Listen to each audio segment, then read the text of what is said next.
Olá, vamos trabalhar mais um importante tema para o direito administrativo, que é o controle da administração pública. Sabemos sim que o poder público, ou seja, a administração pública, está sempre trabalhando, praticando o ato administrativo, realizando o contrato administrativo. Lembrando, que essa matéria, ou seja, o controle da administração pública, vai atingir o poder executivo, de maneira bem ampla, o poder legislativo e o poder judiciário, mas apenas ali em suas funções administrativas, ou seja, em suas funções atípicas. Então, a administração está sempre trabalhando e executando alguma atividade. E pode ser que essa atividade seja considerada ilegal, ou seja, pode ocorrer sim a ilegalidade da prática do ato administrativo, do contrato realizado pela administração pública. São exemplos tranquilos aí para nós. Lembrando então que o controle administrativo são mecanismos utilizados para controlar a atividade administrativa realizada nos três poderes. Eu trouxe um conceito bem interessante, que é o conceito do professor José Carvalho Santos Filho. Eu acho o conceito mais completo, inclusive é o conceito que eu utilizo em minhas aulas presenciais. Vamos lá, coloquei aqui pra gente. Então, para Carvalho Filho, controle administrativo é o conjunto de mecanismos jurídicos e administrativos por meio dos quais se exercem o poder de fiscalização, palavra-chave aqui pra gente, e revisão, outra palavrinha-chave, da atividade administrativa em qualquer das esferas de poderes. Então, aquilo que nós falamos. Vamos ter aqui uma fiscalização e também a possibilidade da revisão após ali a assinatura do contrato, a realização do ato, da atividade administrativa. E detalhe, o que nós vamos trabalhar a partir de agora? Uma classificação das formas de controle. Lembrando que posteriormente nós vamos trabalhar que esse controle pode ser realizado pelos três poderes. Mas, primeiramente, aqui vamos a uma classificação estabelecida pela doutrina. Lembrando, não tem uma lei específica que regulamenta esse tema. Nós vamos ter várias leis esparsas que vão formar, então, um conjunto de estudo para esse tema, controle da administração pública. Vamos ao nosso quadro, então. Primeiramente, classificação das formas de controle. Primeiramente, quanto à extensão do controle, nós vamos ter o controle interno, conceito bem tranquilo, exercido dentro de um mesmo poder. Coloquei alguns exemplos para a gente. Controle ministerial, as corregedorias, o controle de chefia sobre um subordinado. Quando nós falamos em controle interno, é aquele realizado dentro do mesmo poder. Utilizei como exemplo o controle ministerial. Lembra que nós trabalhamos lá na organização administrativa que o único controle admitido entre a administração direta e indireta é o controle ministerial. Na sua prova pode vir também como controle finalístico. E lembrando que esse controle vai ocorrer dentro do mesmo poder, ou seja, o poder executivo na forma de um órgão, por exemplo, o ministério, controlando uma entidade. Outro exemplo, a autotutela, que representa a anulação ou a possibilidade da revogação de um ato administrativo. Quando essa revogação, quando a anulação ocorre dentro do mesmo poder, aí sim nós falamos então em controle interno. Vamos ter as corregedorias, não é isso? O controle do chefe em relação ao seu subordinado. Mas, o oposto, nós vamos ter o controle externo, que significa o quê? O controle de um poder em relação a outro poder. Como, por exemplo, quando o Poder Judiciário anula um ato praticado pela administração pública, é uma forma de controle externo. Quando o Congresso Nacional susta um decreto do chefe do Poder Executivo que exorbita o poder regulamentar, também nós vamos ter aí um exemplo de controle externo. É o Poder Legislativo controlando o Poder Executivo. O controle também realizado, a fiscalização realizada pelo Tribunal de Contas, também um exemplo de controle externo. Vamos ao nosso quadro que eu coloquei ali para a gente também. Então, controle externo é exercido por um poder sobre atos praticados por outro poder. Coloquei alguns exemplos. controle do judiciário sobre os atos do executivo, aí no caso, anulação de atos administrativos, o controle exercido pelo Tribunal de Contas sobre o executivo ou judiciário, a sustação pelo Congresso Nacional de atos normativos do Poder Executivo que exorbitem do poder regulamentar, está aqui no artigo 49, inciso 5 da Constituição Federal. Vamos continuando. Agora, quanto ao momento do controle. Interessante esse tema também. Quando nós falamos quanto ao momento do controle, ele pode ser um controle prévio, um controle a priori, ou seja, antes que a ilegalidade venha ocorrer, ou seja, antes da prática da ação da administração pública. Como, por exemplo, o mandato de segurança preventivo, tá? Nesse mandato de segurança preventivo, nesse contexto, o Poder Judiciário vai controlar a atividade administrativa antes que a ilegalidade ocorra. Então, quando nós falamos o controle preventivo ou controle a priori, o controle é realizado antes que a ilegalidade, antes da ação da administração pública. Eu coloquei aqui pra gente o conceito disso, desse tema. Então, o controle prévio é exercido antes da conclusão do ato administrativo. Ou seja, ou pode ocorrer também, exemplo, num contrato da administração pública, então vamos ter o controle antes da efetivação do contrato. Vamos lá.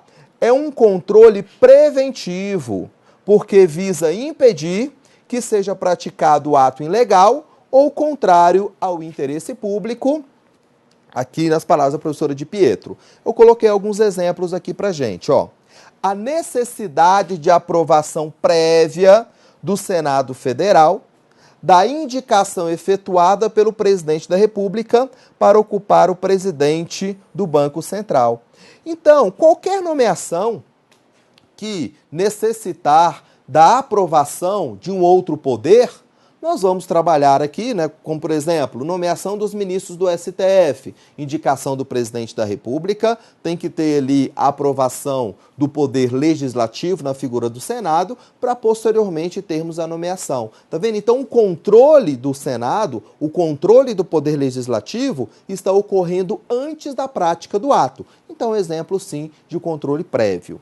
Continuando, a exigência de autorização do Senado Federal para que a União, os estados, Distrito Federal e municípios possam realizar operações externas de natureza financeira, como, por exemplo, a realização de um empréstimo.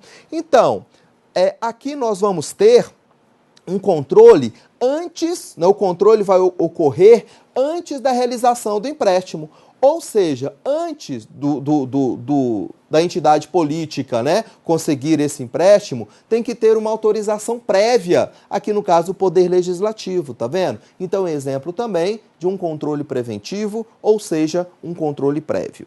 Vamos lá, vamos continuar. Vamos agora para o controle concomitante.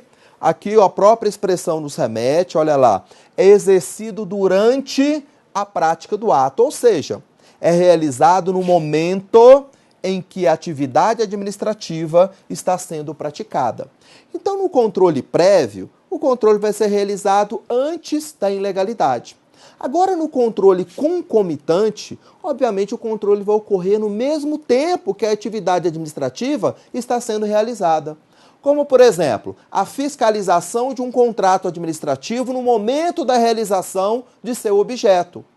Lá no dia da sua prova, com certeza ali o próprio órgão vai fiscalizar a execução da prova. Vamos a um exemplo. Prova para delegado de polícia, tá? De qualquer estado. Então, nesse momento, o próprio órgão, no caso, a própria polícia estará ali investigando, fiscalizando no momento da realização da prova. É um exemplo, sim, de controle concomitante, aquele que ocorre no mesmo momento. Eu coloquei alguns exemplos aqui pra gente, Vamos lá.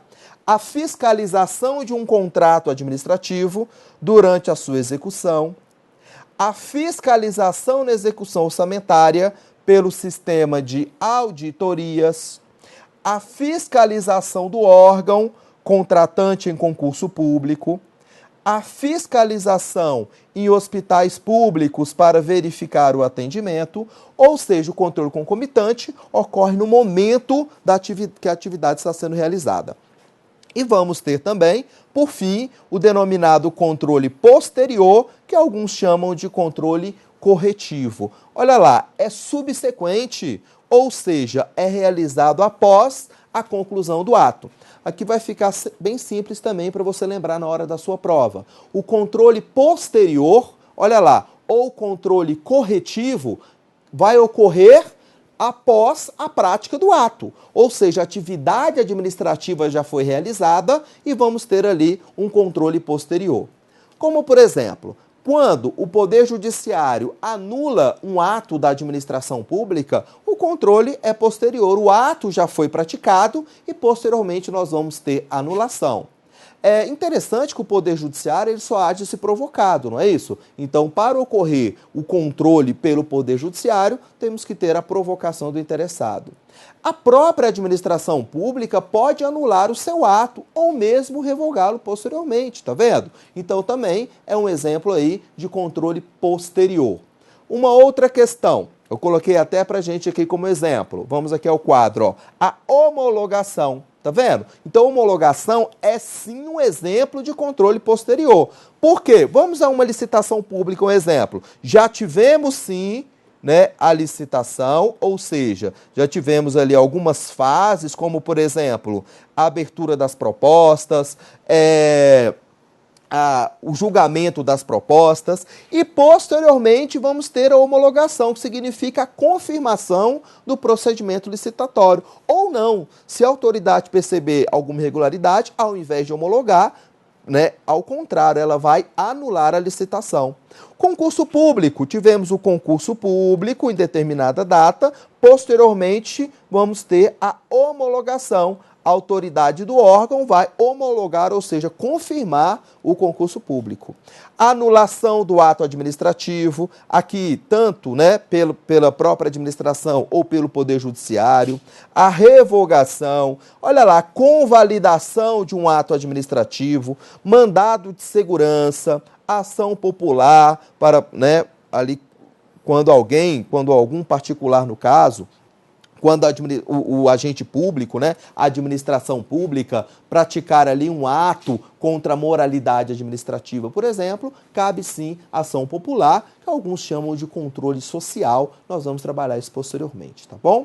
Então, o que você tem que lembrar, né, lá na sua prova? Isso é bem cobrado em prova de concurso. As modalidades, então. Nós temos ali o controle anterior, ou seja, um controle prévio, antes que a legalidade ocorra. Vamos ter o controle concomitante, que o controle vai ser realizado no momento da atividade administrativa, e o controle posterior, que é realizado após a atividade da administração ser concretizada. Vamos continuando. Agora vamos trabalhar o controle administrativo. Tá? Nós temos o controle legislativo, o controle judicial ou jurisdicional e o controle, né, realizado pelo Poder Legislativo. Então vamos lá. Primeiramente, o controle administrativo. Temos o controle de mérito, nós já trabalhamos isso anteriormente. O controle de mérito representa a revogação do ato administrativo. Lembrando que só o ato discricionário pode sofrer o controle de mérito. O controle de mérito vai atingir os elementos motivo e objeto. E o controle de mérito vai gerar efeitos ex nunc, ok? Então são as características aqui. Vamos lá. Vamos aqui a uma prova TRT da 10ª região, inclusive é o local que atualmente eu trabalho. Vamos aqui. O Poder Judiciário, no exercício da atividade administrativa, pode exercer controle administrativo. Perfeito. Inclusive para revogar seus próprios atos administrativos. Perfeita aqui a questão. Por quê? O Poder Judiciário, ele pratica, sim, ato administrativo, não é verdade? Nessa atividade administrativa, pode gerar, sim, a revogação do ato administrativo. O que não ocorre é o Poder Judiciário, na sua função típica, revogar um ato de outro poder. Isso de maneira alguma. Agora, na função administrativa, o Poder Judiciário pode revogar os seus próprios atos. Então, gabarito certo aqui dessa questão.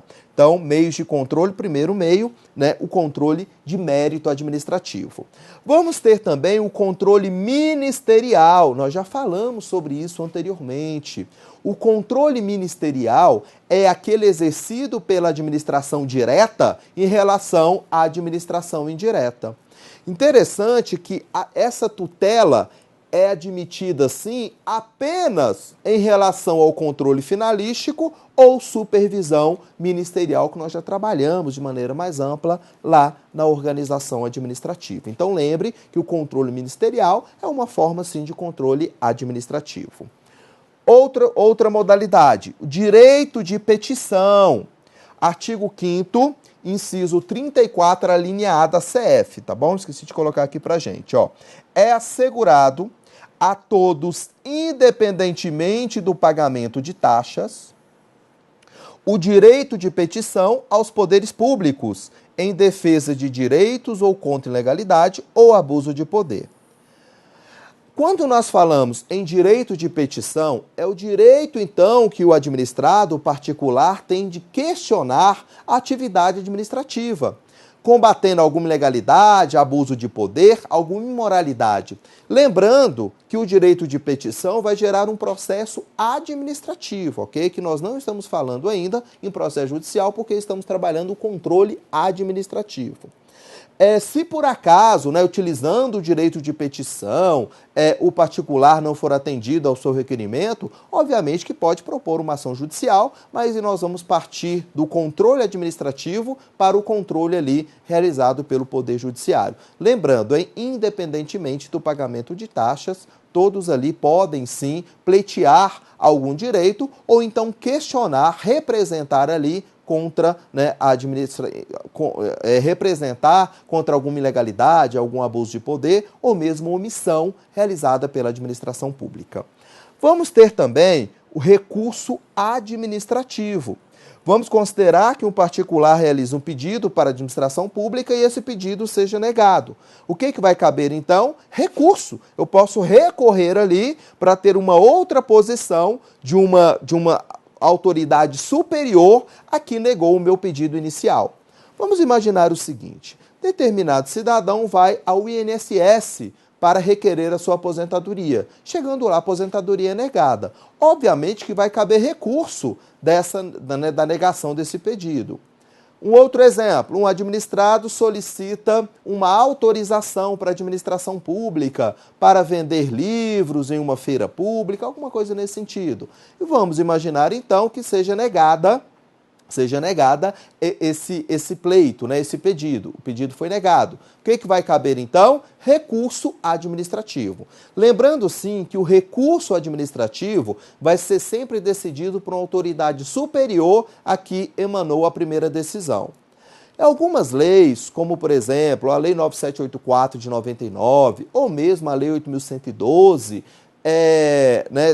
diversas leis, não só essas duas, outras também, acabam prevendo, no caso, o direito de reconsideração do pedido inicial. Então, primeiro nós vamos ter um pedido, pode ser que a lei estabeleça o direito ali de reconsideração, ou seja, concede ao particular que teve o seu pedido negado o pedido de reconsideração. Pedido de reconsideração é interessado à mesma autoridade que negou o pedido inicial. Qual que é a diferença, então, professor, do recurso administrativo para o pedido de reconsideração? Pedido de reconsideração é endereçado sempre à mesma autoridade, ou seja, aquela que negou o seu pedido inicial. Quando nós falamos em recurso administrativo, ele vai ser decidido por uma outra autoridade, hierarquia superior.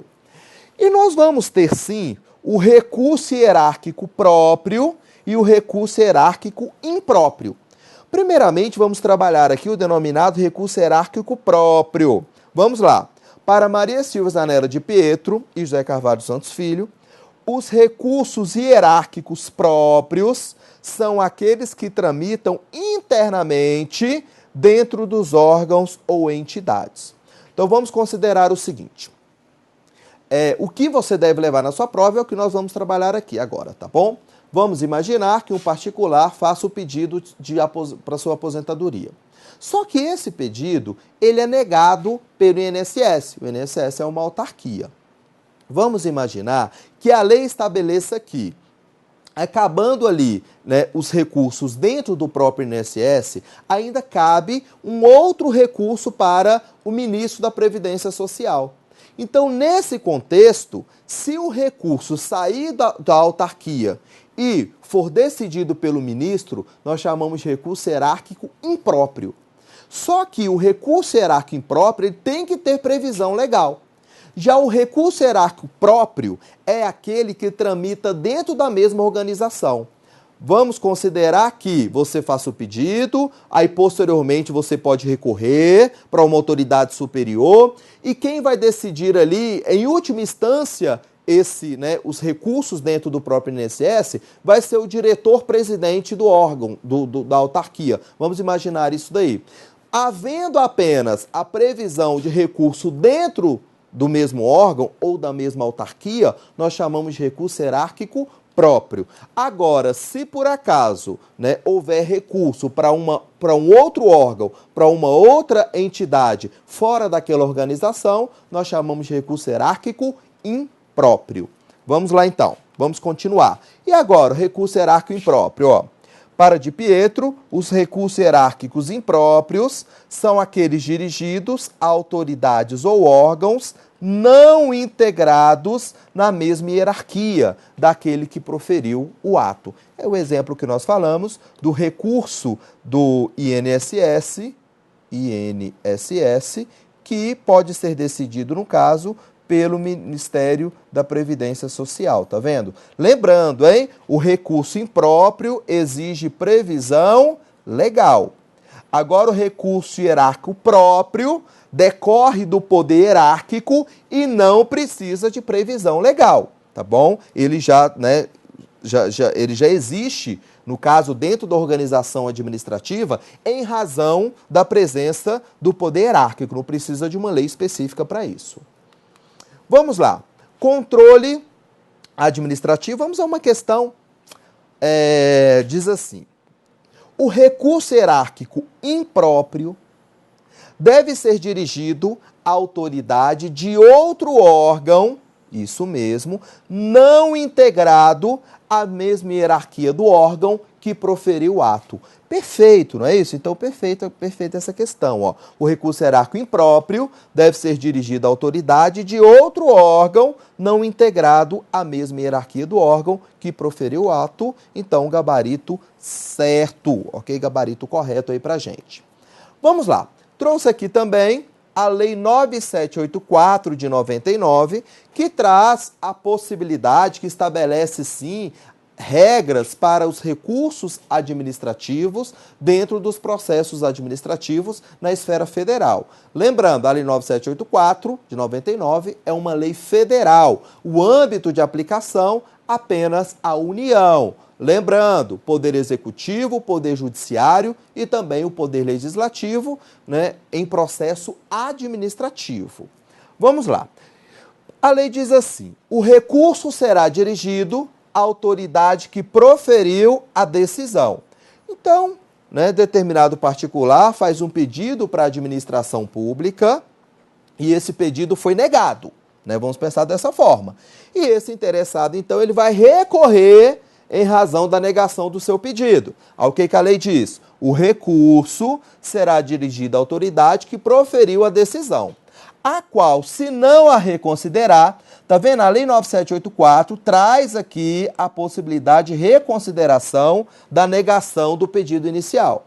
Então, se não a reconsiderar no prazo de 5 dias, o encaminhará à autoridade superior. Então, a partir do momento, da negação do pedido, o interessado pode entrar com recurso contra a negação do seu pedido inicial. O recurso vai ser dirigido à autoridade que negou o primeiro pedido. E essa autoridade tem 5 dias para reconsiderar o seu posicionamento, a sua decisão inicial.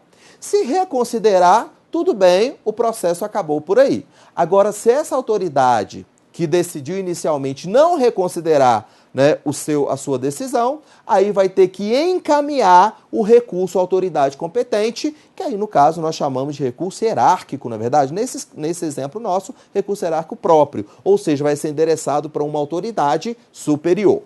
Continuando.